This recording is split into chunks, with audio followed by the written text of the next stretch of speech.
Hello and welcome to the Sharon Partners quarterly market update for the December 2023 quarter. I'm joined by Steve Garth. As always, Steve, thank you for joining us. And what a quarter it was. Steve, end of a year.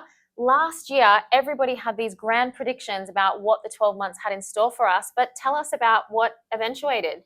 That's right, Kim. The predictions at the start of the year was that equities would fall out of bed. And when you look at the Australian chart here, you can see that, they sort of weren't that far wrong up till about October. By October the 31st, the Australian market was returning zero for the year. Things were looking pretty gloomy. And then everything all at once changed when inflation data printed lower than everyone expected. And the Federal Reserve in the US said, we are done with raising rates. And in fact, the next move will be down. And a party started, what I call the pivot party, because the Fed had pivoted, and the party was when everyone from stocks to bonds had a great time. Look at the chart here, and you can see just in the last 8 weeks of the year, that Australian market's returning about 12%. And that's what has returned for the year overall, 12.1%. Kim, that's higher than the average return of the Australian market over the last 50 years. So a phenomenal return. And so the forecasters who were saying that it's going to be a really bad year for stocks really got that wrong. Okay, and that's the Australian market you've recapped there, Steve. What about the international markets? How did they fare? Yeah, well, in fact, they got the international markets wrong right from the get-go. The international markets have had an extremely strong year right from the start. It has been powered by those magnificent 7 stocks we talk about, Kim, the high-tech stocks in the US. But you can see overall, the developed markets, ex-Australia, has returned 23%. Now, while it's true, a lot of that has come from the US returning 25%, which is fantastic, but also Europe, who would have thunk there's like an ongoing war there, has returned 19%. And Japan, which no one ever talks about, also up 19%. So that really speaks to the power of diversification. You can't pick which markets will do well at any time. The best thing you can do is have a diversified portfolio that includes all the markets. Absolutely. And so, Steve, that's the developed markets in the international segment. We've got to talk about emerging markets. Tell me about China.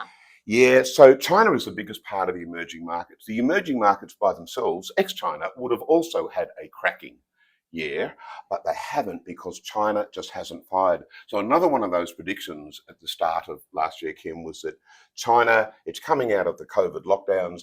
It is going to be a huge year for China. It wasn't. It was a huge negative year for China, probably one of the only markets that's had a negative return in 2023.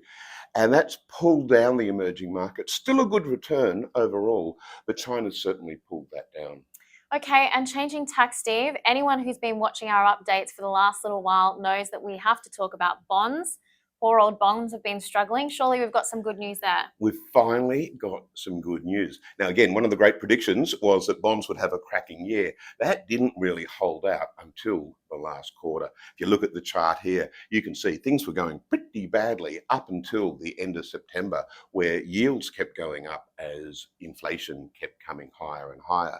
Once again, once the Federal Reserve pivoted, those yields of bonds fell by like 100 basis points. Now, Kim, 100 basis points, it's like 1%.